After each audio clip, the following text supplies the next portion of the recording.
Italia, and I'm the daughter of Mustadi Ibrahim, who is hosting this event tonight.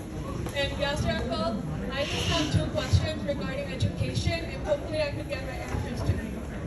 So my first question is, why do the Liberals want to bring back grade 13? And my second question is, so recently there's been like online, lots of people, students who are currently in grades 9, 10, and 11, it will be harder for them to get accepted into Ontario universities because the government is accepting more international students over us, and I just want to know why, because I feel like we should get the priority first over international students. Thank you very much, Thalia. Very, very good question.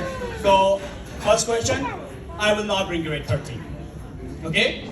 I don't think that's a good idea. I think we need to make sure that our kids get education in grade 12 and they start their life and go to university or college as they want to.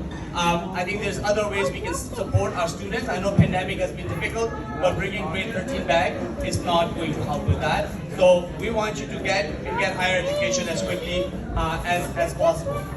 The reason universities and colleges bringing more international students before is because we're not investing in our universities and colleges. So they're trying to make money by bringing international students. We have to do two things again, in my view.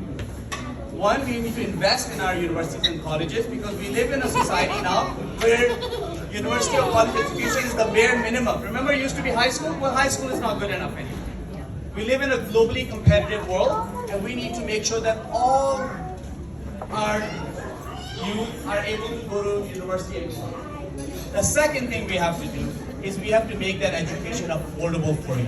We have to make sure that you can, if you come from a middle income family, from a modest income